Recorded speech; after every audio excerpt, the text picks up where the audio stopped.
to get through those in about 10, 15 minutes to shell them. You just get into a routine. But more importantly, when it comes to food, food is a beautiful thing. And life is too short to be going through and forgetting. I'm taking the time to instill or impart a lot of love and a lot of care into the meals. Another question, when you've come home and there's been a meal ready for you, whether it was fancy or not, what was your reaction? Yay, it was like, thank God. Right? Those days when someone else is just gracious enough to cook for you, we just love it. You ladies down here at Shrimp Corner, holy crow, you're hired. Excellent. Okay, so I'm going to take these guys. We are going to put the kettle on. We're going to show you how easy it is. Yeah, help yourself. If anyone needs a paper towel, don't hesitate to just give a shout out. All right, so how easy it is to cook with these guys. Anyone know how short a time frame it takes to cook a shrimp? About a minute. About a minute, yep. So I've got my kettle going. Once it's hot, we're going to pour the water so it covers the shrimp. I'm going to cover it and it's going to stay for about a minute and a half, and then we're done. So while we're, sorry? I do. I was just thinking, would you be so gracious? You have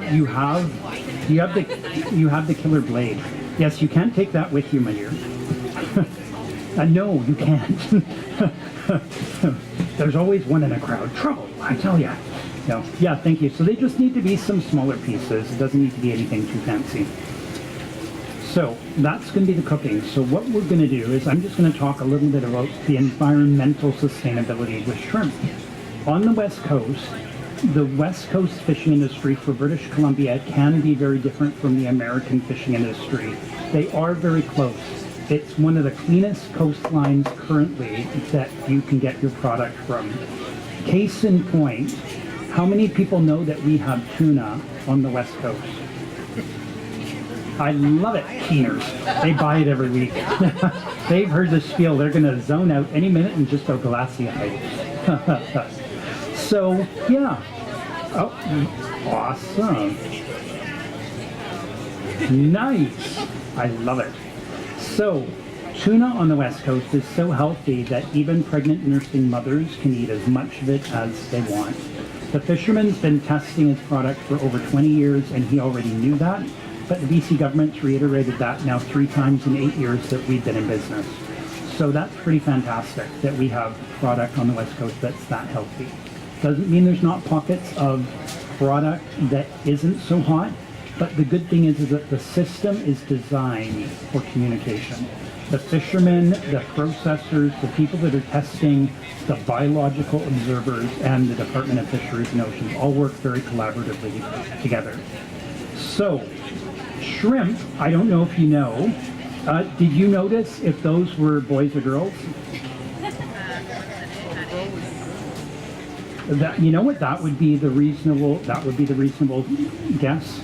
And the answer is yes, but the answer is also they might have been boys earlier on in their existence. So shrimp are hermaphrodites. So they'll spend some of their time as males and then become females.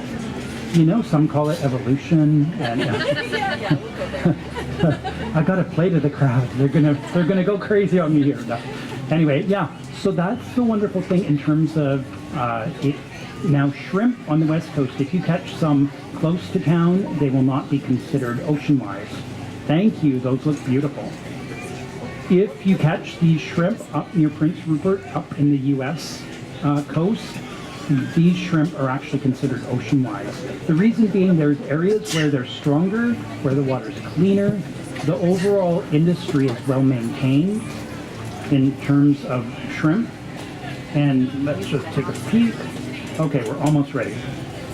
So, in terms of environmental sustainability, there are strong numbers on the West Coast for shrimp. Compared to 1995, though, when there were huge numbers, what the industry does is they adapt.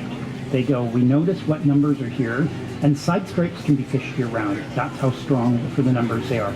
Spot prawns cannot be fished year-round. They're a May, June catch. They're very protected, And in response to we're now a global market, as you know, with seafood, with beef, produce, everything is going everywhere. And so those demands for those numbers are really high, but the industry actually really regulates those numbers so that we can have them.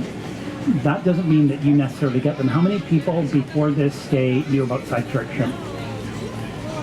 How many knew about spot prawns? Right. There's marketing to that, and I would put it out there. The marketing for something that is twice the price of these is not something that they've done, oh, by accident, oh, these are nice. They do that with halibut. How many people like halibut? How many people love the price tag of halibut? And thank God my dad was a fisherman. Yeah, so there's a reason for that. They want to get more money. And so we love being able to offer, with Wild West Coast Seafoods, a variety. There are people that love to pay that halibut price and they don't care. Halibut's halibut. But we come from a place, my dad was a fisherman for 40 years, where it's important to try and stay within budget. Oh, okay. But I think we're going to be good. We're going to be good.